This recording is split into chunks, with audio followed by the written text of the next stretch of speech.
Hey everybody, I'm Captain Tommy Scoville, and you are on the lifeboat. This is one of those that honestly was like getting kicked in the sternum when I heard this one. I heard it from my brother Johnny, and this is just a sad one for me. I remember watching my dad when people from his like his people died. Not the people before him or whatever, but I really feel the loss of Jimmy Buffett. I really feel like that was our generation, and kind of belonged to us. And it was Buffett was really, honestly, so much more than a rock star. There are bands or groups or people that just sort of transcend all kinds of other stuff. And Buffett is really kind of the king of that. If you never saw the Grateful Dead, I'm sorry for you. But if you never saw the Grateful Dead, it was an experience that was different than any other rock concert. It was nothing like any other rock show. It was completely different. It was the experience was just... It was more than music. It was a freaking experience. And depending on where the shows were and how many of them there were, the experience could go on for days. And it was really fantastic.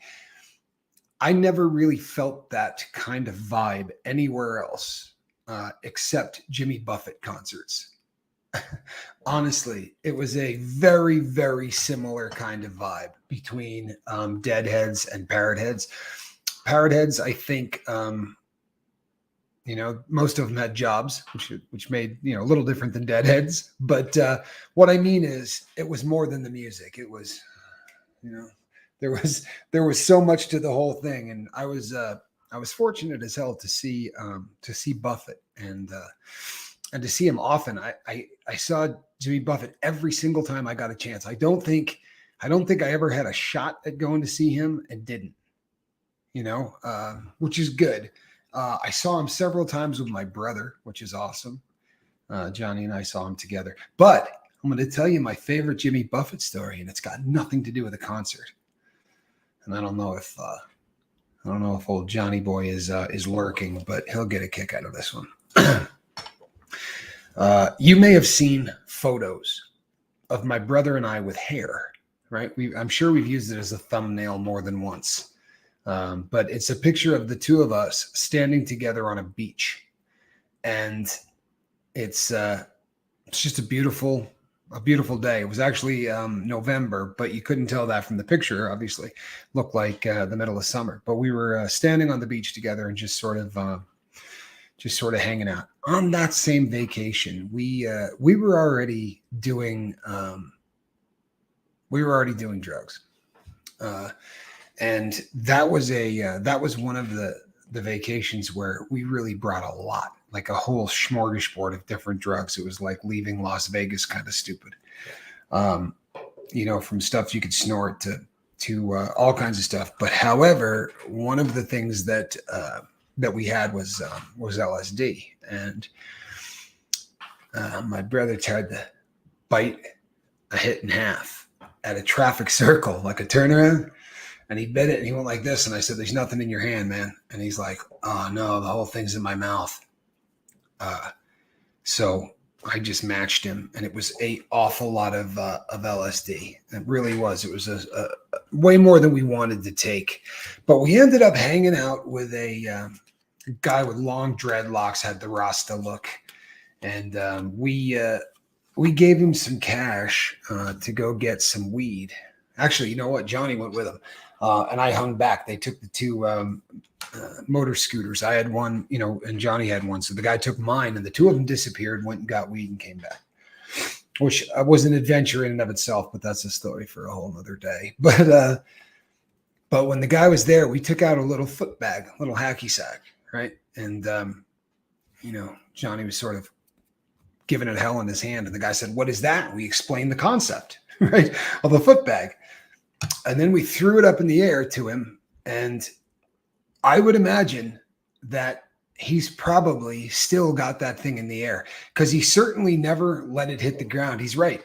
we went out to try to buy dope, and there was a Dallas Cowboy football game on, and the street that we used to go to is called Court Street, and it was abandoned. I mean, it looked like, honestly, like it was abandoned. And we finally met one guy that just said, yeah, the ball game's on. No one's going to be out. Football. Yeah, they dig it. But so while we were sitting there and watching this guy, he had been hand fishing. And he kind of waded out into the water and showed us how to pull mussels right off the bottom of the, right off the ground, take them up, crack them, and eat them. And we were just, tripping our, what off and doing this. But the guy had a little white radio that looked like the professor's radio from Gilligan's Island. I kid you not. That is exactly what it looked like. And the song Margaritaville came on, and we were sitting in Bermuda and we were right in the thick of everything that man had been singing about. And we just sort of looked at each other. It was a really kind of one of those heavy moments where we just thought, oh man, I can't believe that this just came on the radio. But that was my favorite. That was my favorite Jimmy Buffett moment, to be sure. I just looked over at Johnny. Yeah, there he goes. He says, I remember that moment. I looked over at him and just like, it doesn't get any better than this right here. This is it. It's not going to get any better. And you know what? I was right. I was right. It's been all downhill since. I know everybody's hurting. I saw a comment that said that when Eddie died, it was like a gut punch. Absolutely. Eddie Van Halen was a gut punch. There's no question that one hurt. Hello, Kelly C. Hello, Christy. Yes, I'm sorry, Christy. If I'm the first one that's breaking that to you, I am really, really sorry. But Jimmy Buffett has passed away. He passed last night with his family by his side. He had been really struggling. He had skin cancer, and it had got into the lymphs, so it had become lymphomarcoma. And at that age, it's just a really rugged thing to fight at that age. Congratulations, Kyle. Good stuff. 35 years, 3.5 decades to you and me. That's a Russ reference. I went years without caffeine, but when I dropped alcohol, I went back to it. Not the best idea, really. Not the end of the world. It is sad. It is so, so sad. Tampa B, good to see you. We're commiserating as a family. This thing is very much, I know you did. This thing is very much, when Garcia died, that was absolutely vicious. Vicious. Yeah, Jerry's death was tough. That one was really, really tough. Yes, Lemmy, Jimmy Buffett has passed away with his family. You saw Eddie Sun's band last month in Wembley. Wolf Van Halen can shred like his dad. Boy, there's a lot of truth to that, isn't there? Wolfgang's good. He's really good. So the Lifeboat, in a lot of ways, like if you go back and start watching this from the beginning, and there's some people that are actually doing that now, which is just incredible. That's right. He just got his cheeseburger in paradise. I like it. But if you go back and you start watching everything from the beginning, you'll see the highs and lows of the boat and of the captain and of anybody else that was sitting in this chair. You kind of see, I'm sorry for your loss, man. For your dad, that sucks. It's a terrible disease. Kurt Cobain was straight through the heart for me, says Hope Between the Dreams. You know something? I watched that happen to people. But Cobain was really kind of right after my generation. You know what I mean? Like I grew up with the hair bands and the grunge sound kind of pushed all that out. You know what I mean? Like all of a sudden, all the hair bands were gone, and you had grunge. So I never really grooved to grunge the way that, or to Cobain in particular, the way that some of the other people did. I'm not a hater. I don't hate the guy. I think, I can understand why people dig his music. It just didn't click with me for whatever reason. But there's a lot of bands like that. You want to see me break a heart right now? I'll break a heart right now. Because On This Boat, as we speak, is probably another of my super tight homeboys, and that would be Buddha Davis. And Buddha is a fan of Fish. And I'm just going to be really honest with you. I'm not a fan. I am not a fan.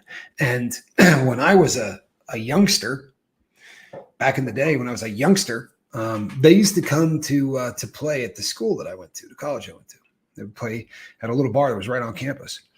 And then they would also play up the street in Burlington. In fact, they talk about it in some tunes and some other things, talking about a place called Nectar's. It's called Nectar or Worses.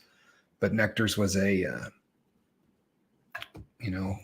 Nectar's was a pretty good little kind of dive place in Vermont that you could set up and play in. Or you could not a big venue, but you could definitely get in there and and sort of crank it out. And Fish used to play all the time in that area, all the time, because they were a local band, and they were not ridiculously popular. But I knew a bunch of people that used to occasionally sling them a little bit of ganja. They actually bought a little bit, and a couple of times I was sitting right there for it. And I remember them, saying, well, we got some tickets and some backstage, you can come back and hang out and do all this. You can sit right by the side. And my friend was like, nah, dude, just pay me. I don't want any of that. Just give me some cash. Yes, Trey. I can't remember his real name right now, but the Trey is the 3 after the, have you been banned? What do you mean, have you been banned? How would you be banned, Cemetery? I'm reading what you said, so I'm guessing you're not banned. If we ban you, we can't see what you're saying. And I can't imagine a reason to ban you. Did you do something I don't know about? Huh? Did you do something that I don't know about? No, you're not banned, Cemetery. Are you having trouble doing something other than putting up comments? Because we can all see them. Right? Yep. Johnny apparently sees you too. And V threw out a laughing. So yeah, I started with a gaming channel called Lemmy Kill Nicer and changed it to Let Me Audit You when I started doing the auditing. Lemmy was another incredible rocker. I struggled through. Oh, let me see what we got here.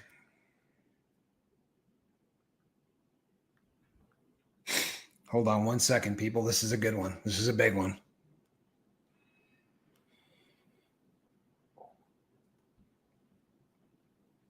Sorry.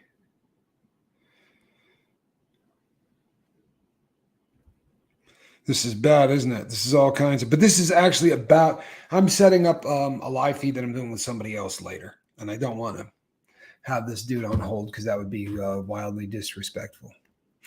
I thought I was banned for here for a unknown reason. Absolutely not, Cemetery.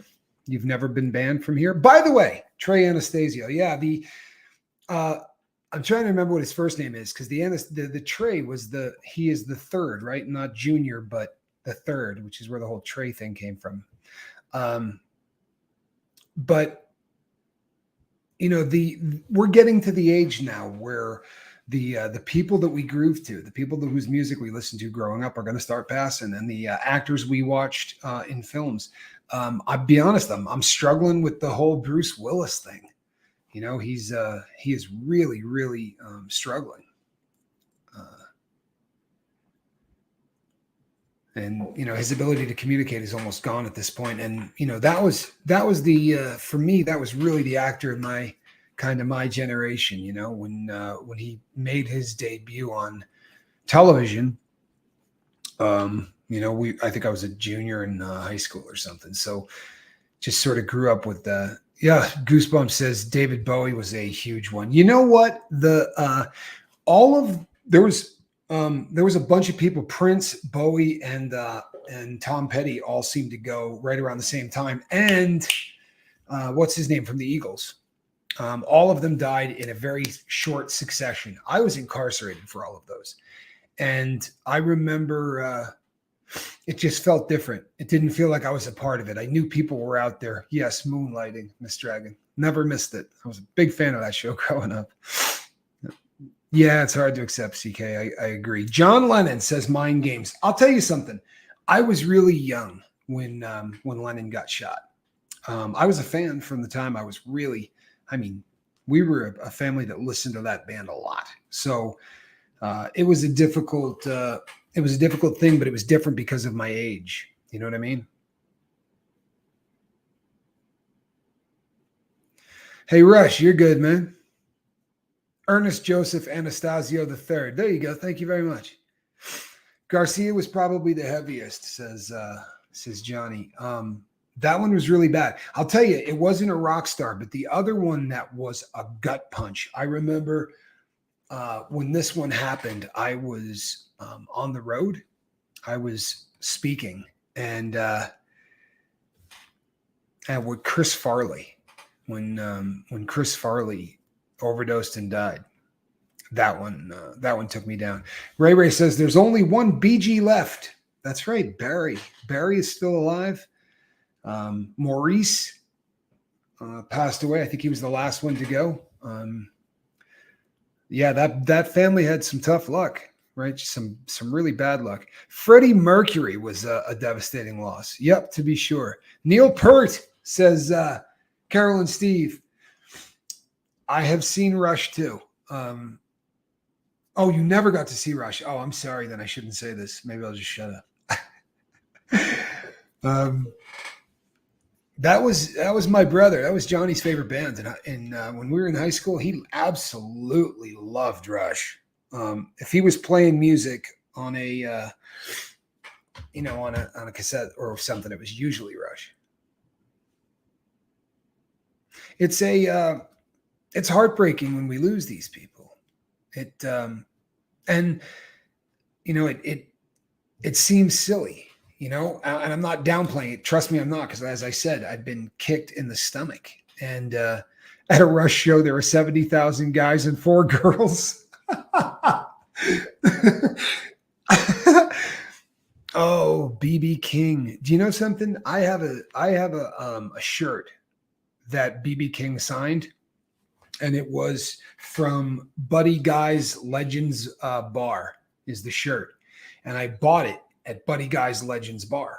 And it was too small. Like, they didn't have one that was my size. So he's like, the only one I've got is a small. I said, I'll take it. And I'm like, because I just wanted you to sign it, right? And so Buddy Guy signed it. And then BB King was there, and I got him to sign it as well.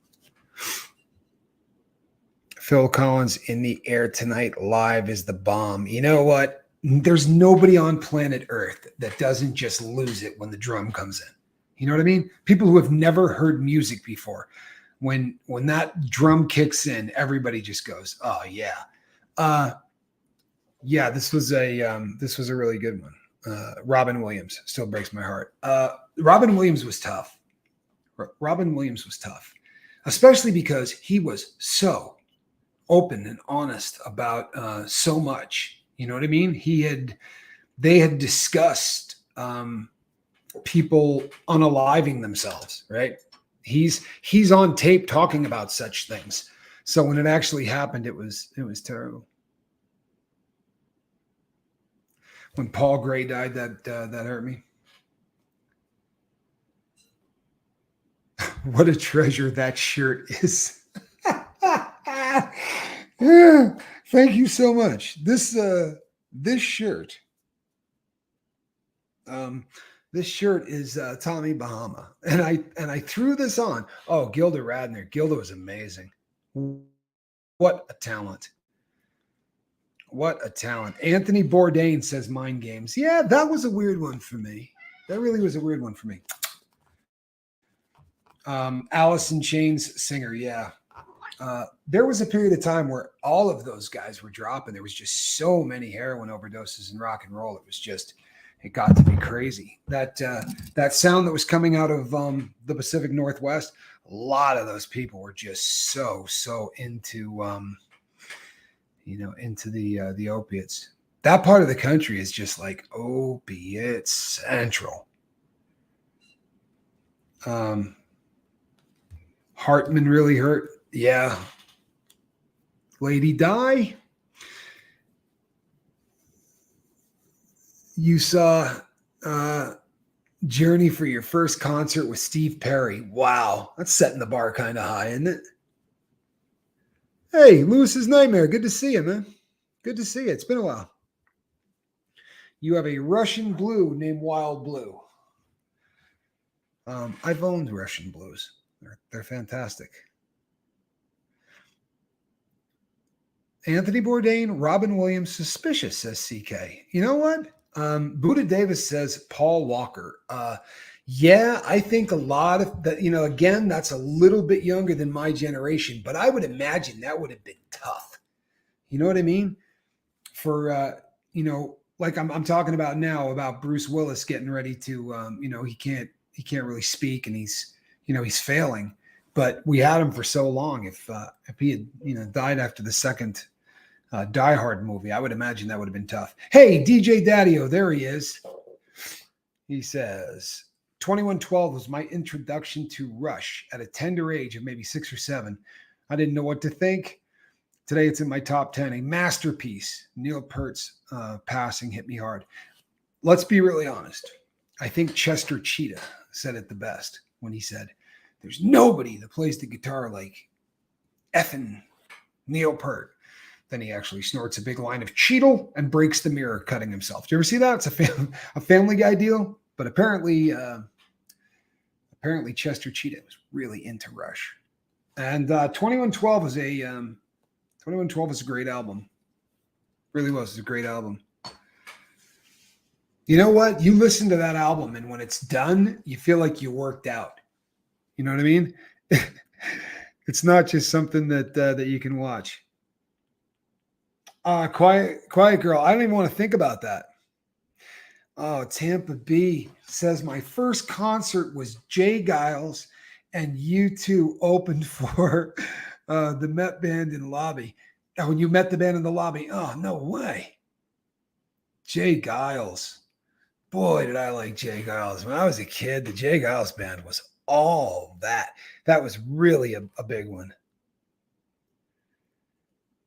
Yeah, the Paul Walker thing was such a waste too. You know what I mean? When somebody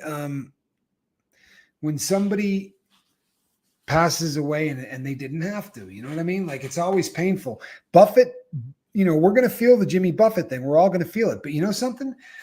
He lived until he was 76 years old. And in that time, that dude lived exactly the way that he wanted to. Right? How many people get to do that? And you know how successful that cat was in everything that he did? He is a billionaire, rock star. Jackson Browne running on Empty tour. That would have been fantastic. I love Jackson Browne, and I've seen him, but that would have been a cool tour to see. You saw Buffett in the 70s in Clearwater, Florida. That had to be incredible. First of all, to see him in Florida, I never saw Buffett in Florida, but I would imagine that that's a damn good show. Tampa B says, I'm not a fan of Buffett. Security. Tampa B man. Out. No, I'm just kidding. You know what? No, everybody, what tickles your ear is always a little bit different for everybody, right? You have every right to be wrong, Tampa B. We're not mad at you. The Monkees, that was your first concert. Long after their 15 minutes. You didn't catch the Monkees in the early 70s, is that right? You were catching the Monkees on the downhill slope. Reminds me a lot of Spinal Tap. Whenever you think about catching one of those bands when they're just, already gone, it's kind of sad. Joe Piscopo opened. Wow. You know what? Piscopo can sing. All joking aside, we saw Steely Dan a few years ago. Really old school concert. Excellent. I saw Steely Dan when they came back, right? It was the first tour they had done since the 70s. And I was working at a golf course, and they were coming to a place in Houston, Texas. And the announcer came on, and it was one of those announcers with the voices that always introduce Sunday, Sunday, Sunday, right? At the Astrodome, Thunder, right? It's always the guy that does wrestling or monster trucks or any of that. But that voice came on, and it said Becker Fagan, and I looked at the dude next to me. I'm like, Steely Dan, and I went and got on the phone. I mean, instantly got on the phone and. Landline, by the way, and bought tickets and was stoked. And it is an old school concert. They are not, they're about the music. They were all about the music, and they're done. I can't remember which one, whether it was Becker or Fagan, but one of them's done. I blew out my flip flop, stepped on a pop top, cut my heel, had to cruise on back home. Billy Joel was your first concert. Well, I'll be damned. Alice Cooper, after he got out of rehab around 1980 or 81. I've seen Alice Cooper multiple times as well. Dig Alice Cooper. The 40 pounds of flesh. That was I won tickets to Alice Cooper by guessing that over the course of your life, you actually dump off 40 pounds of skin cells. Why I guessed 40 pounds, I'll have no idea.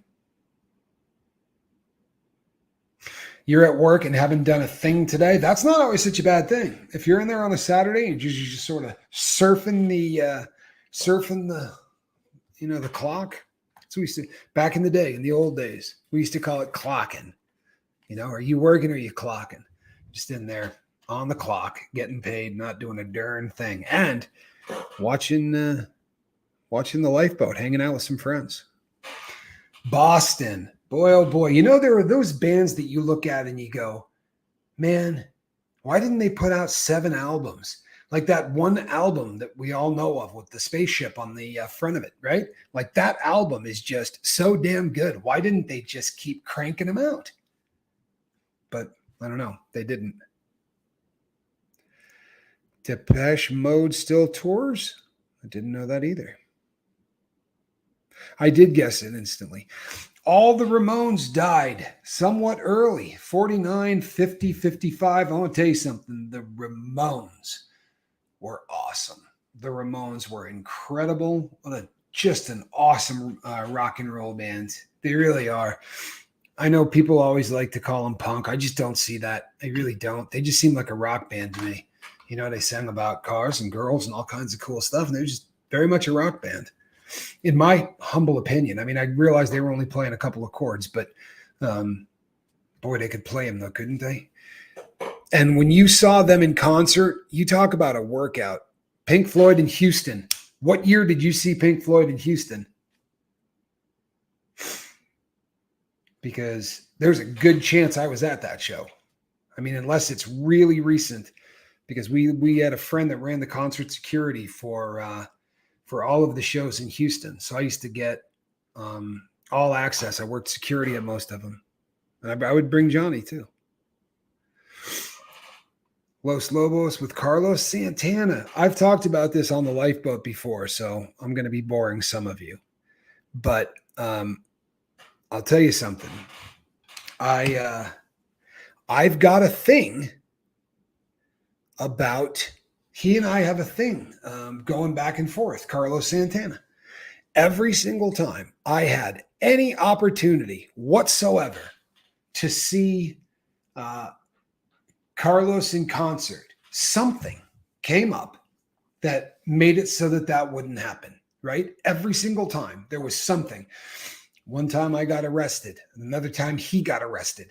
Then one time he canceled because there was something wrong with his voice. And that one, I made it all the way to the damn parking lot, right? But we had been listening to talk radio on the way in instead of listening to FM radio. And right as we were pulling into the parking lot, we switched over to FM, and they were like, they're not refunding money on the tickets because they're saying he's going to come back. And he very well may have. I think when he did, I was probably, no longer part of the world of the free.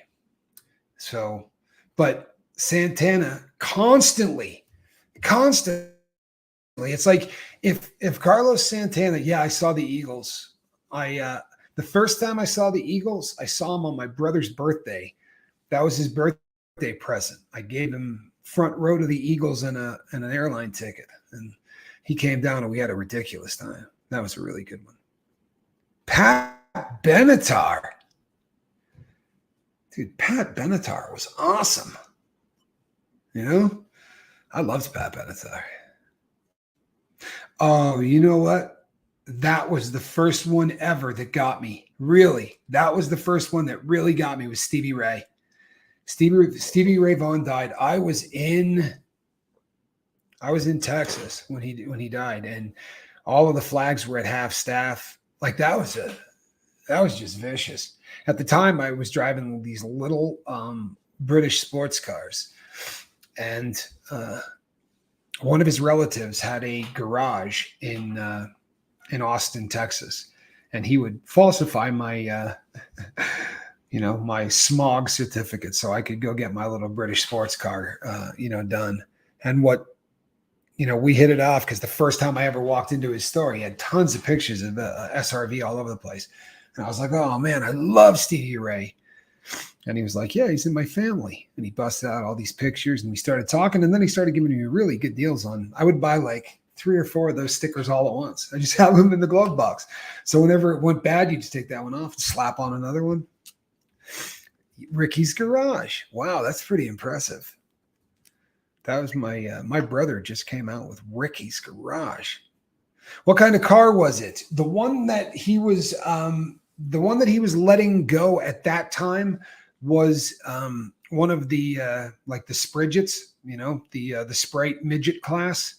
So I think it didn't have any markings or emblems on it, right? Because the way it had been restored. So it was probably an MG midget, but it could have been an Austin Healey Sprite just as easily.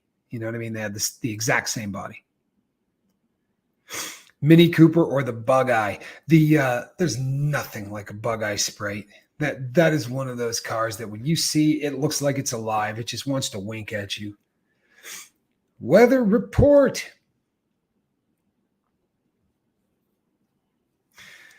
Valerie says, I too like jazz.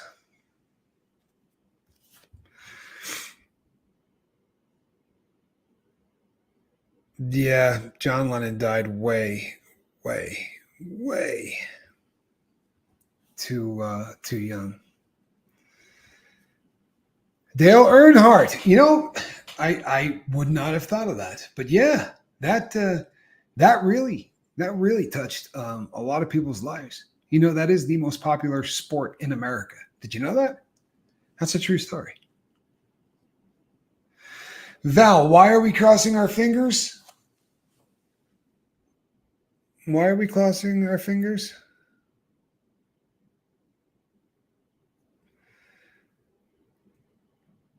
Tampa B man, you're a skater? All right, Tampa Bay, didn't see that coming. You went to New York and walked through strawberry fields. You know what? There are parts in New York that are about as country as any place in America. People don't realize it. They think that Michael Jackson and Prince were biggies. Yeah, Prince was definitely a biggie. Good for you, Valerie. Good for you. This one's in for you getting that job, eh? Yeah. B-Man and Farrah around the same time. I really BBs. No, this shirt was as close as I had to anything Hawaiian. In sort of in tribute to the late Jimmy Buffett. I don't dance. I do not dance. There's no chance I'm going out dancing.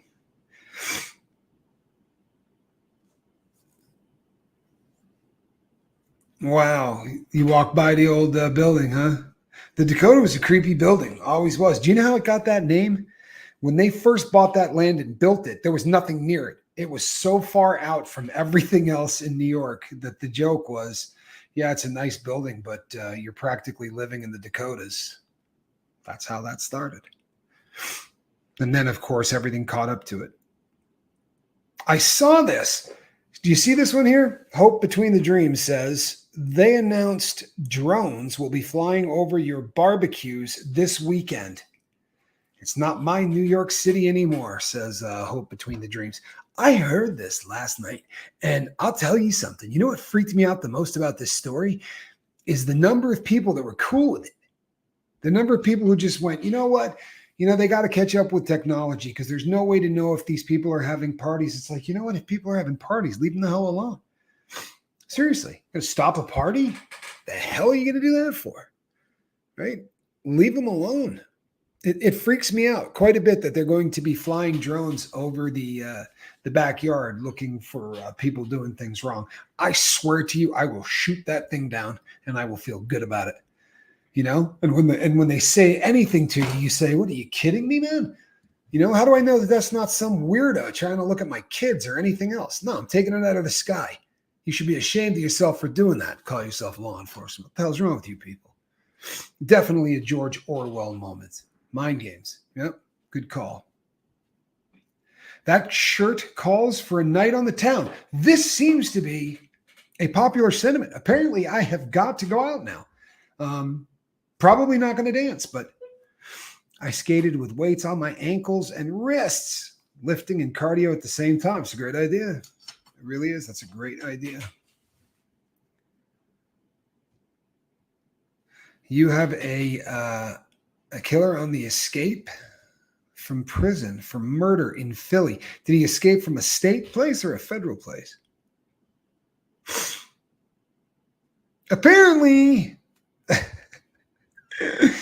you can make a do-it-yourself drone disruptor. Tell me more. CK, perfect, right? Slippery slope. What's next? How do we know if they don't have, something in their closet? We can't see that with a drone. So maybe we need to get in there. And you know what, Lady Spellbreaker? Like I was a theater major back in the day, right? So if I have a choreographer, I've been in a ton of musicals. I can go out and dance. I just do not dance. Like if I have steps to go out there and do, I'll go do it. But I'm not going to go out there and just, you know why? Because if you go anywhere where people are dancing, there's that ring of people around the outside who are just sort of, mocking them one at a time. Like, see the dude over there with the haircut that looks like Dr. Phil, right? Quite a dancer, right? And then they snicker and do that. I'm usually that person. I know that that's not cool, but that's usually what I'm doing. I'm usually on the outside of that circle cracking jokes because I'm a jerk, So, Tampa, are you still skating? Always wear wrist guards. Solid advice.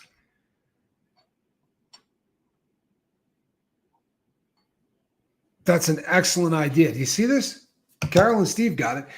NYC just needs to all get together and say, you know what? We're all going to throw a party. Everybody, right? If everybody throws a party, then what are they going to do? It screams Magnum PI, and with the mustache, you could probably pull that off, except a little thinner on top, right? But I liked Magnum.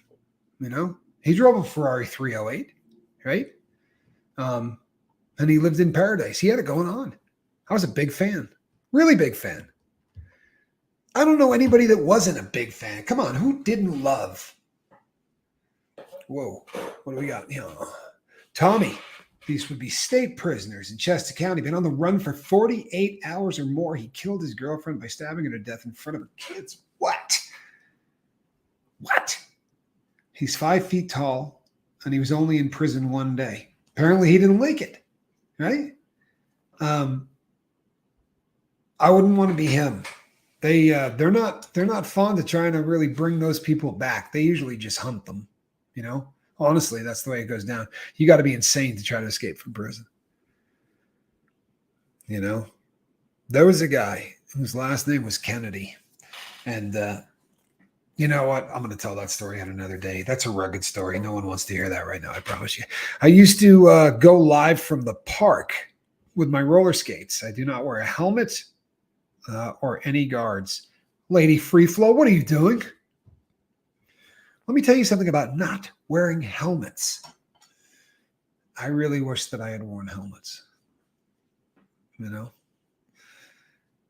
it's the problem with helmet, not wearing a helmet, is when you find out, when the time comes that you really find out that you should have been doing that the entire time, by then it's way too late. And I'm dealing with that right now.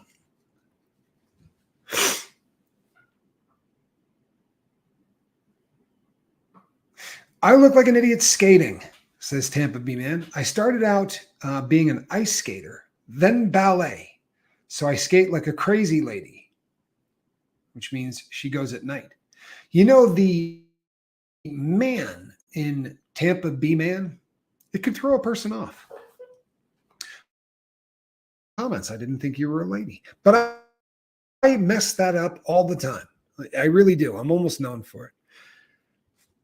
Drones in the backyard is such an invasion of privacy that it's crazy. I agree with you, human. You know, the good news is it's exactly,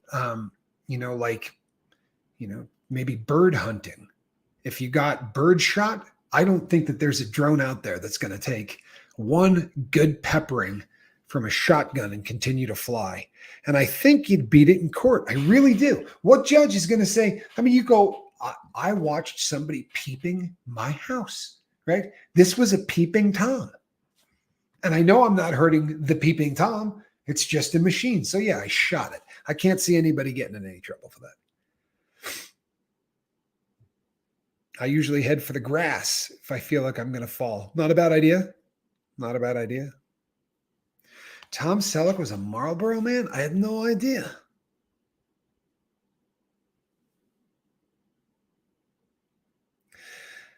Yeah, I'd be. I ran into Fred Astaire when I was a little boy. He filmed a movie in our hometown, and I ran into him. I mean, literally. I was. My dad had been in the bank, and I had gone into the library, which was right next to the bank in our town. And Fred Astaire, who was quite old at this point, he was filming a film called Ghost Story, and he had on this almost full-length coat that was all fur lined. Like, he really looked good. He was big pimping. But he went as he was walking across the street. I was running, and I was looking over my shoulder to see if my dad was out of the bank yet. And I ran into Fred Astaire at top speed. And at the height I was at the time, I'm pretty sure my head got him right in the junk. But he was very, very nice anyway. Cemetery wasn't a fan of Magnum PI. Yeah, I dug it. I really did. Maybe it was that they always filmed in a really cool location, and that, he had a Ferrari. I think at that stage in my life, I really had a thing for Ferraris as a kid. I really did. I thought it was the most important thing in the world. If you didn't have a Ferrari, then you just simply had not made it. Yeah, it was. Took a long time to realize just how stupid I was. I liked Magnum's Ferrari. I dreamed about it, says Tampa B Man. I'll tell you something. So I had a boss, right, that was very, very well off. He was super, super well off because of basically how much money we had made him, which is sad, but it's the truth. I'm way behind here. Goodness gracious. This guy made a lot of money, and he came to see me when I was living in Utah. And when we were driving through downtown, we drove by like a strip mall kind of a thing, except a very old one. And it had this glass front in it. And there was a gray Ferrari 308, same one that Magnum had, but it was in like gunmetal gray. And at 7 feet, the car was perfect. I mean, perfect. But when you got up on top of the car, you would see all of the spider webbing that had gone through the paint, right? It wasn't cracking and falling off, but it looked like the entire thing was just eggshelled. And they wanted $14,000 for it. And that was a very different time, right? It would probably be like 28,000 today or something, right? With the economy. But even still, it was a great deal. And my boss said to the guy, I'll take it. And he took out a Diners Club credit card and said, run this, put the entire car on it. And then he walked out of the building and left the car there. And he just said, I'm going to make arrangements to come and pick it up. And that went on. And maybe a month and a half later, right? I get a call and he says to me, hey man, you got to go get that Ferrari out of there, right? The guy's losing his sense of humor. And he's like, I'm just going to leave it at your place no more than a month and a half. And I said, okay. And he said, when you get in there, man, I want you to write down the mileage on the inside of that car. And there were no camera phones yet. And I was like, I will write down the mileage. You got it. And I drove that car around for about 2 months. I drove that car everywhere. But I'll tell you something, trying to get out of that car, like I would pull up somewhere and there would be a couple of ladies around and you know that they're looking at you in the Ferrari, and then you got to go around the corner, right? Because getting out of it, all of the cool goes away the second you got to go and start working half of your body out the car. It's got a sill, right? When you go to get into it, you know how when a door closes, there's that little piece of metal that it closes into. Well, on the 308, that piece of metal is like this big. It's wide. It's not built for anybody my size. Like if you're 5'5", I would imagine that thing is awesome. 9 years, no opiates. Good for you, Lady Spellbreaker. 9 years, but that's a tough drug. I'm at 8 off opiates. Good for you. That's so awesome.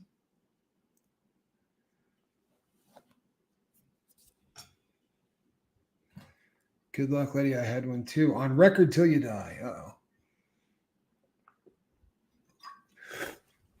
They will get you for shooting a gun in city limits. Shannon's Law. Wow. I had no idea, Ray.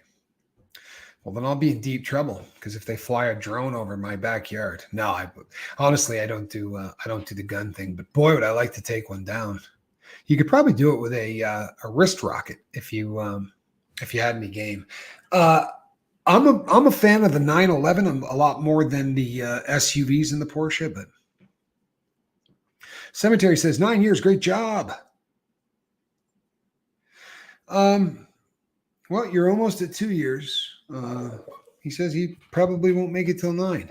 I don't know, man. I don't know. I'd like to think you are. 944. I like the 928 too. Out where I live, sheriffs don't even sniff at you having a gun.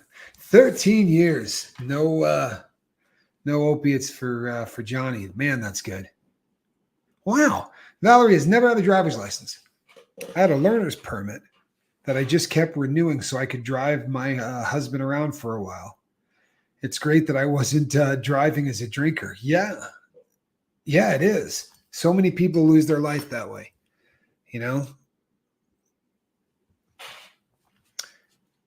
Hey, Tampa, it's 100% right. All you got to do is get through today, right? That's it. You're looking for a muscle cat? I didn't know they had muscle cats. It's a pretty cool concept.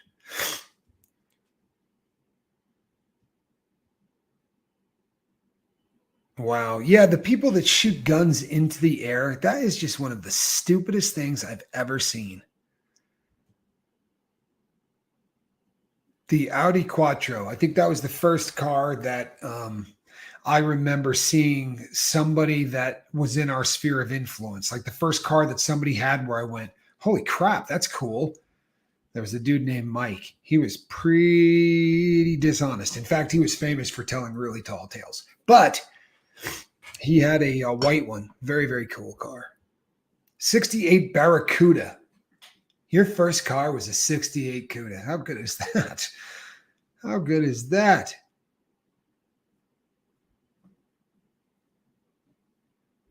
Tiff says Mini Cooper S. Cemetery said 1 day at a time is how I made it for 2 years. That and a backpack full of pizza. Okay? Nothing wrong with Range Rover, Tampa B. Nothing wrong with that. Miss Dragon had a 77 Pinto. Good for you, huh? Good for you. The Pinto. Boy, you just touch those things on the back bumper and they burst into flames, didn't they?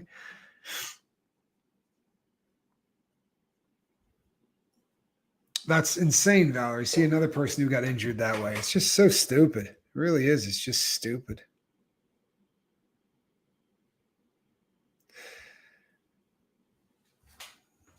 Pintos were awesome. Like the Gremlins and the Pacers. I couldn't think. I've been in my head right now trying to come up with Pacer.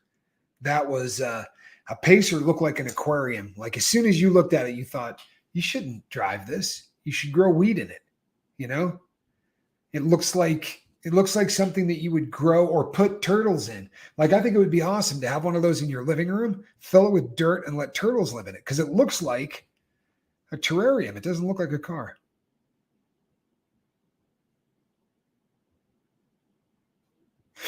Really? Your car is that much of a bummer?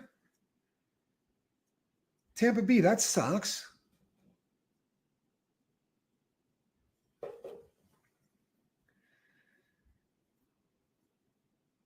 Wow. Yeah.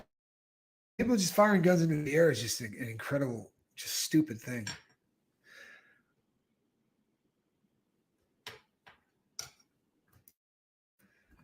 Would love a Carmen Ghia. It's so difficult to find. My dad had an orange one. Carmen Ghias are fantastic. Cool cars. She says, Full of Hope says, old Range Rovers are still fantastic, but the Defender is still the best I've owned. Yeah, I had a friend that had a Defender 90. 65 Rambler wagon. You could lay that seat down, right? John Doe? Didn't that seat become a bed? If I'm not mistaken, the Rambler had that seat that you could lay the seat down and it just became one big long bed. Terry King, I'm glad that you're here. You know, we all go through it. And it's sometimes, you know, I talk all the time about living as if, right? Living as if you're happy. And sometimes it requires, you know, I don't say fake it till you make it because you know what? We spent years faking everything. We don't need to fake anything. But put a smile on your face. Do this number for a while you're talking and watch what happens. It's impossible to be bummed out with a smile on your face. You literally can't do it. It's a physiology. The physiology will change exactly how you feel. I promise. You change your physiology and you will change a great deal about what's going on with you.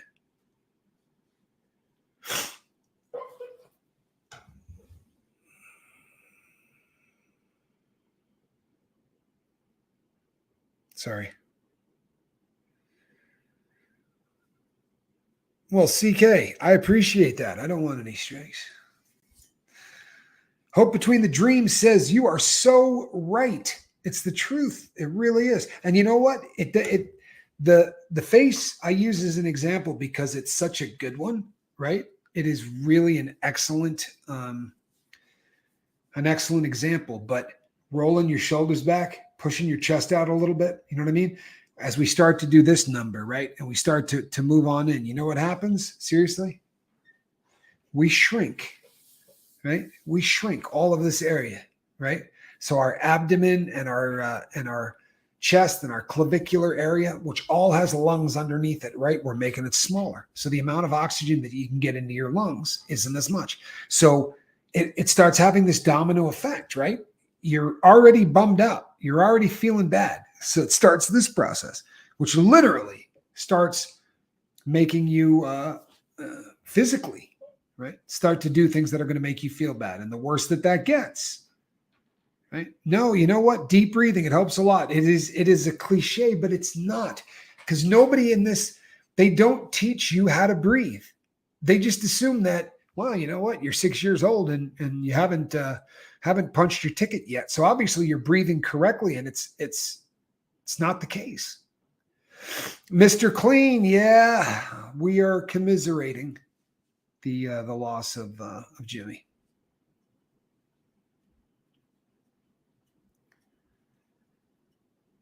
Good for you, Full of Hope. 97, that is good. I quit breathing when I bend over to tie my shoes. That's, you know what? I've heard many people say that. Connect and helping others helps too. You're damn right it does. You're damn right it does. And you know something? It's easy to help other people because when you have to look at something, right? When you have to look at something in someone's life and they're asking for advice or whatever, it is so easy when you don't have emotion as a part of it. Seriously, your kids, anybody, they come and they tell you a problem and all of a sudden you're like Spock, right? You say, well, this is what you should do. And this is why. And your kid looks at you and says, you know, you're the smartest person I've ever met. And you say, no, I've just screwed up every way that you possibly can. Right? Just years and years of screwing up. I'm sorry for your loss. Hope between the dreams. I'm really sorry for your loss. That has got to be tough. Lady Spellbreaker, I'm sorry.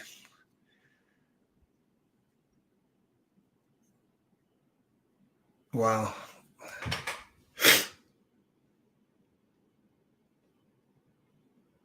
You know what? At least Buffett has one last time, right? One last time. Jimmy has brought all of us together. Is it going to be Jimmy Buffett trivia night? I don't know exactly what it's going to be for Saturday Night Boat. Don't know yet. It's still up in the air.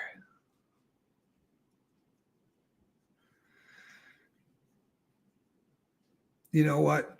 I love how everybody in this, everybody here starts taking an interest and starts to really try to help one another and look out for one another. The dream has become a reality. Tampa B, I'm sorry. Good Lord. It's, there's so much power in realizing that you're not the only one, right? There's so much power to realizing that everybody's going through these things. Mind Game says, I lost my mom on Christmas morning 13 years ago. My dad lost his mother on Christmas morning. She had a heart attack or a stroke, I can't remember which, on Thanksgiving Day, and then passed away on Christmas Day. It was a pretty rough holiday time around the house.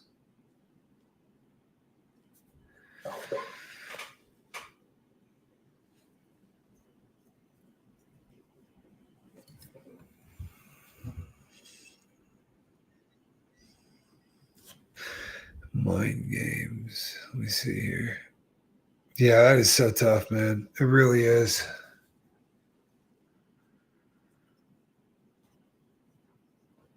Yeah, group hugs, right? Not such a bad idea, man. Group hugs right now would be a really good idea. It is tough, man. It is tough. And very often when somebody in the public eye passes away, it brings up, especially if they were somebody that created art, right? If they were somebody that created art and they leave that behind, that was such a part of my life, the album Songs You Know by Hart. I was telling my sister today, I had two different girls that I took to the Bahamas and at different times. And I remember in both occasions, the first time I took a mini disc player because the mini disc was still out. I took a mini disc player that had one disc and it was Songs You Know by Hart by Buffett. And the next time I went, same thing. And yeah, it's just, I can't tell you the number of islands I've bought a Jimmy Buffett CD in. 17 years clean off of coke, but just beat morphine. That's a tough one. Just really tough. After major spine surgery, if you want to be sober, you can do it. Don't recommend cold turkey. It sucks. I don't recommend cold turkey either. It does suck. And it has it creates issues for a lot of people. The best case scenario is always to have a doctor that can work with you and do some form of medical assisted treatment. If that is just to get you off of it so that they can drug you through the first 3 or 4 days of your detox so that you're not doing this number, right? Always try to talk to your doctor before you quit anything, please. Great idea. Tampa B says, great art and music comes a lot from major trauma. Boy, oh boy, I think that there's a lot of truth to that. You know, I saw a great interview with Billy Joel, and he was talking about in every one of his albums, he would just write about whatever was going on in his life. And if you look at the albums that he was doing when he was in love with Christy Brinkley, it was just a really different, upbeat, he thought he found the love of his life, and you could hear it in the music, and it was just, lovey and sappy, and you could just watch this man go through all of his life. So when he quit writing about 20 years ago and everybody freaked out, I saw him in an interview and he just said, you know what? I'm just tired of sharing my life. He said, for me, I don't just write songs. It is, this is my life. And I think I want the rest of it to be private. I thought, boy, that makes a lot of sense. Because that pain really does end up on paper with some people,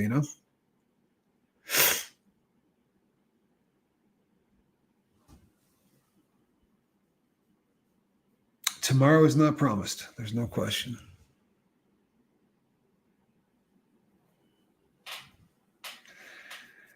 That's so cool. Quiet Girl. I'm so glad that happened for you, man. I really am.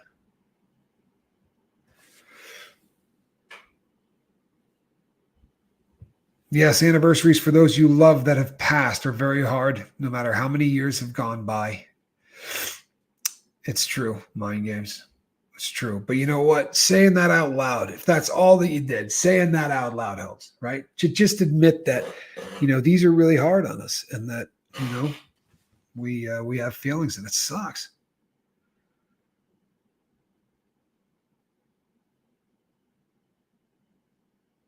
Hope between the dreams. Thanks. Classy. My mom died on Mother's Day. Oh, Lord. What a bummer. Thank you so much, Lady Spellbreaker. Be safe.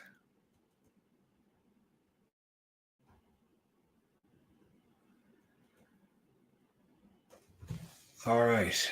Vape. Well, people, I think we've probably, we've given James William Buffett a fairly decent send-off. He, whether you liked his music or not, the guy created a lifestyle and a brand around that lifestyle. He had a chain of restaurants called Cheeseburger in Paradise, which did not make it. He had another chain of restaurants called Jimmy Buffett's Margaritaville Bars. They have made it and have done very well. He's got a clothing line. He's written, I don't know how many best-selling books. Very, very successful guy. He was a billionaire. Did really, really well, but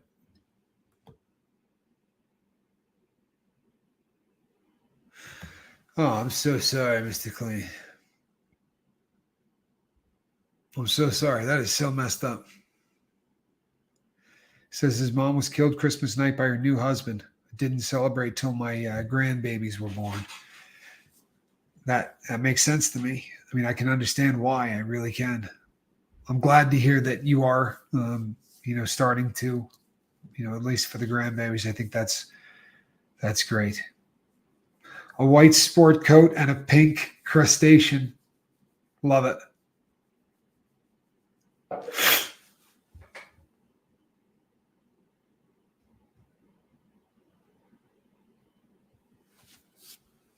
Ray, that's hard, man. Yeah, he owns resorts in Florida. I mean, he really has been just a powerhouse in so many ways. He's been in films. He's Yeah, he's really been a powerhouse. Yeah, Mr. Clean.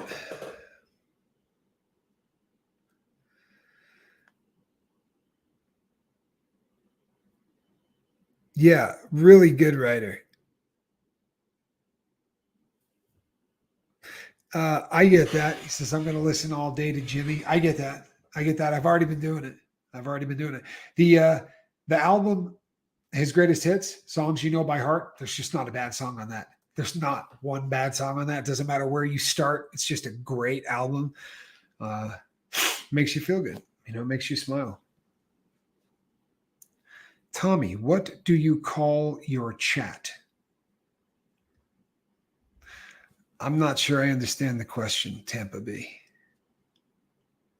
A pirate looks at 50 was so good. Even if you just read the flyleaf of that book where he says, met the perfect woman, bought a boat, met the perfect woman, married the perfect woman, divorced the perfect woman, met a new perfect woman. He's funny as hell.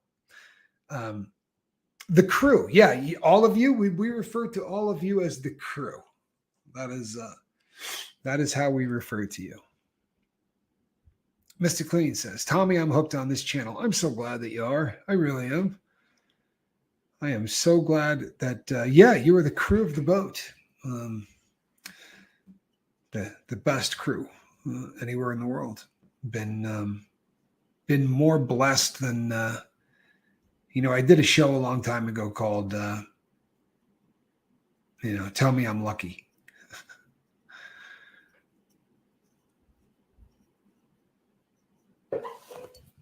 I'm really lucky to have people that show up and listen to you, but to have people who show up and try to help others and people are actually getting sober. That's, that I'm lucky as hell. I really am. And I'm never going to lose sight of that. Rebecca, I'm sorry. It's so tough, isn't it? It really is.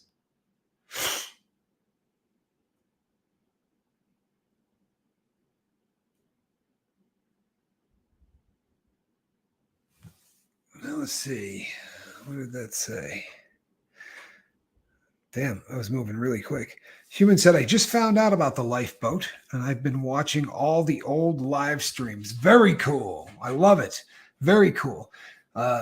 Make sure you catch the Systroming and the milk. Those are the highlights of my career, I think. The milk is just incredible. It really is. You know what, Ray? That he may have to, and that sucks. And we all, I think, go through that. You know what I mean? Where we get to the point where we have to make decisions about the people that made decisions for us and the people that raised us, and that's just a bitch. It is. There's nothing I think that's worse. But you're going to get through it. You're going to have a lot of people that are here to help. Lemmy says, cool, you are all still here. I ran to the store to get Hershey chocolate pie. Hershey makes a chocolate pie. Is it frozen? Because that really sounds good.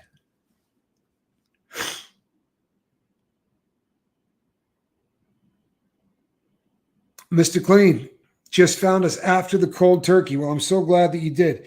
Full of Hope, did you just gift 10 memberships? Thank you so much. Thank you so much. I really hope that I have not missed anybody else. I have. Tampa B, thank you so much. This is the other problem with that darn software. The software is great, but it doesn't let me see when people. I'm putting one more. I'm going to put one more monitor. I'm going to put it right there so that I never miss that. Thank you so much to both of you, really. And you know what? I feel appreciated. I really do. And I know I'm lucky. I really do. I know I'm lucky.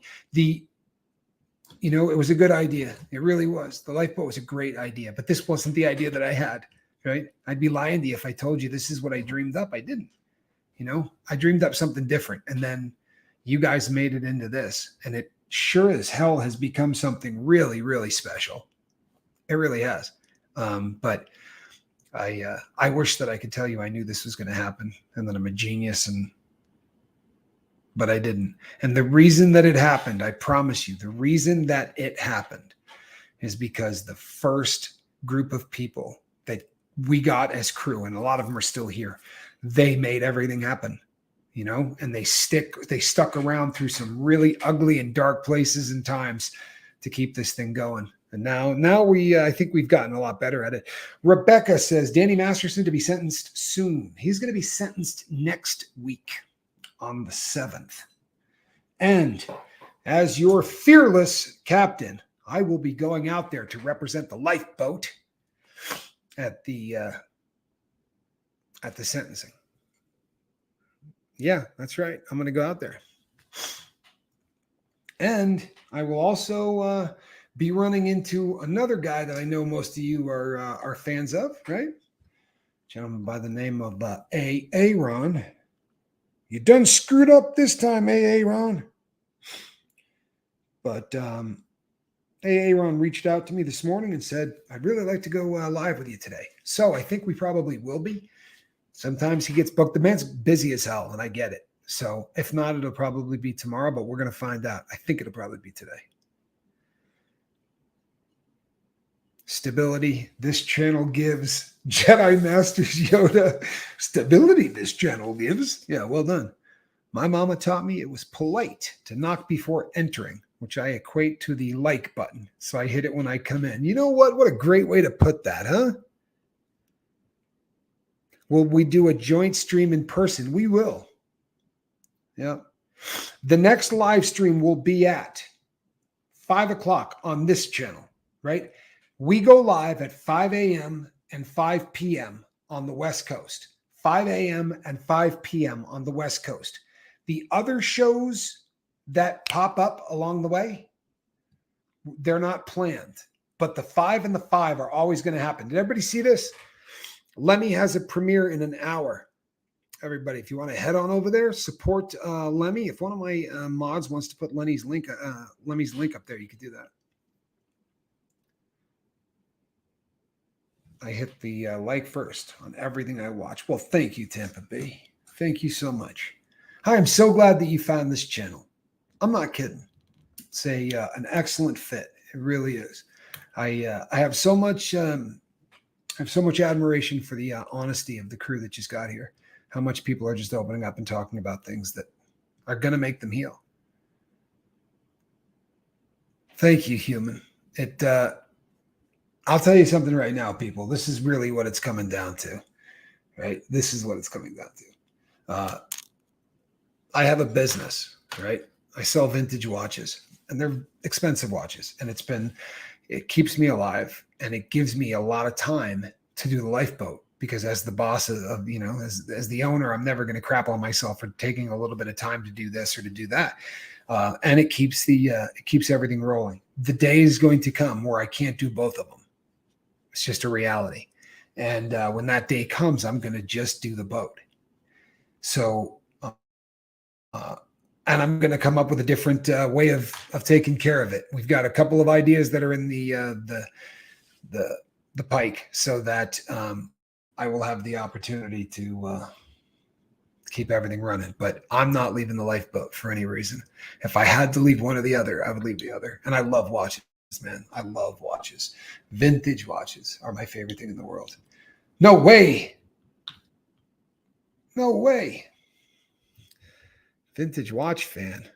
Wow. Very cool. Very, very cool.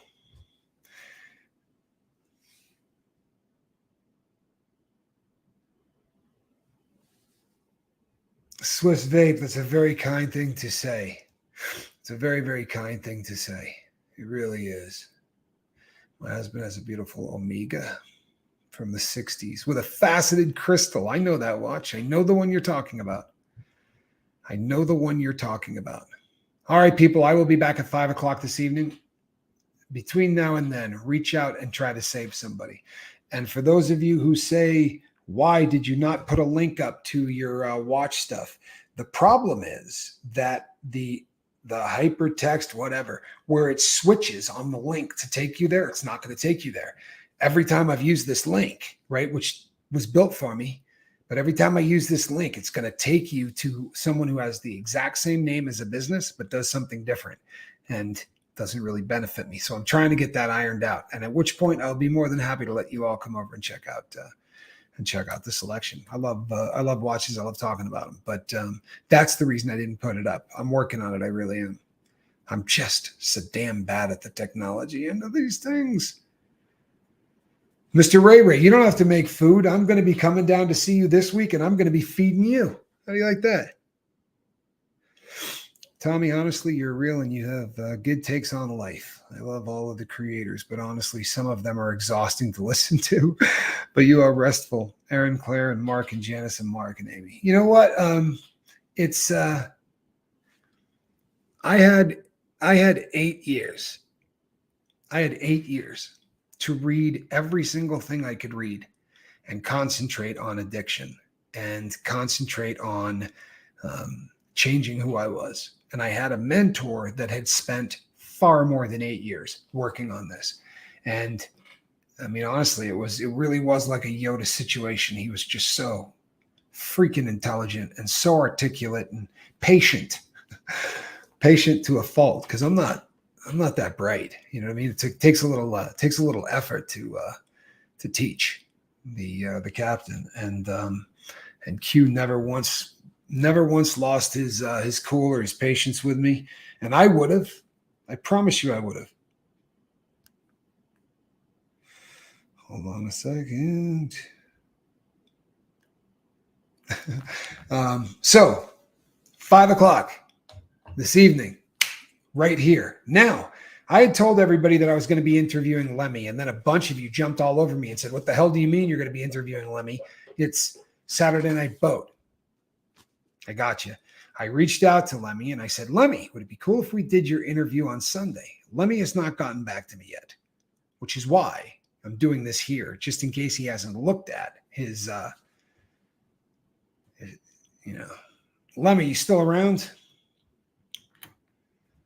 Guess not.